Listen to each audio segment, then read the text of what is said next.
Welcome back to Perengering, where I review the best deals on PlayStation games so that you don't have to. In this week's 5-minute review, we're looking at a sim racer.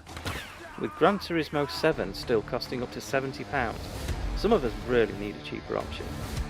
And that cheaper option is Assetto Corsa. Now you can pick this up on offer for £5 for the basic version or £7 for the Ultimate Edition. Now the Ultimate Edition contains all DLC ever released and is definitely worth the extra £2. It's on offer till the end of September, but if the offer's ended by the time you watch this, then just leave it a couple of weeks and check again. And make sure you subscribe to my channel and hit notifications so you don't miss the next one, okay? Thinking of you here. Essentially, the PlayStation Store offers usually refresh about every 2 weeks or so lots of games drop in and out of the offers all year round, so this tip applies to pretty much all of these videos that I do. Now if you caught my review of Need for Speed Heat on PS Plus last week, and you can click here if you didn't, then this game could not be further away from that. The realistic physics in Assetto Corsa mean that each car feels completely different, and the way they handle changes through each race as your tyres heat up, cool down, wear or get dirty. Add in that you can have a manual gearbox and this quickly shows itself to be a really capable sim racer. You've got fuel management, pit stop management and one of the most detailed car customization menus I've ever seen. You can change everything you would expect of a track car. Now you'll need to work through the very difficult career mode in order to get proper access to the nice cars as part of a series, but you can drop into a quick race or special event if you fancy trying out a hypercar, a modern F1 car, or even a vintage F1 car or an old M3.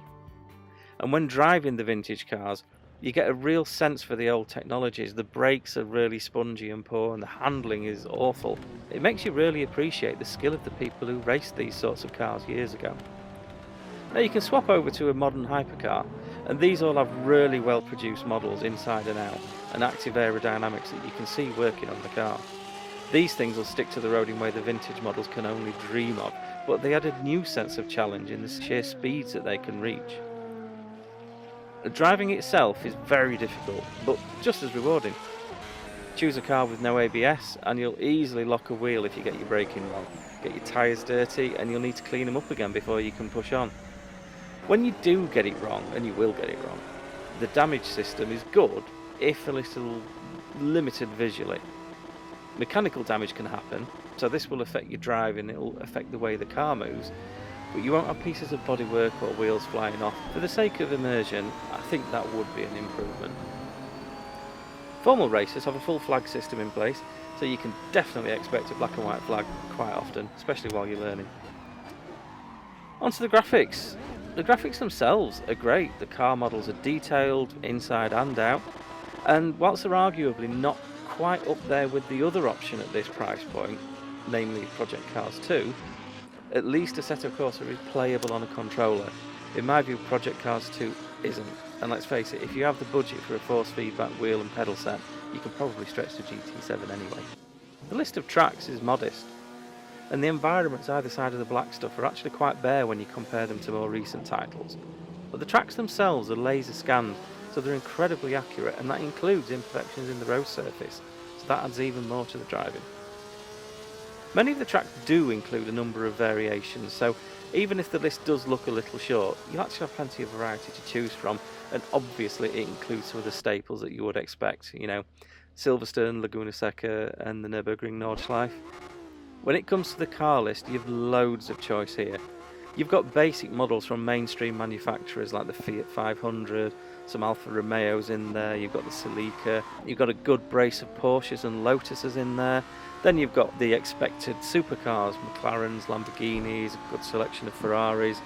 If it's hypercars you're looking for, you'll find some Paganis in there, there's the Ferrari FFXK. On top of this, there's a good selection of race prep GT and endurance cars, along with vintage and fairly modern F1 cars and other historic cars from over the years. In total, there are 177 cars from 24 manufacturers. So my verdict on this one? Definite buy if you're into sim racing. If you're looking for easy progress and police chasers, then I would look elsewhere.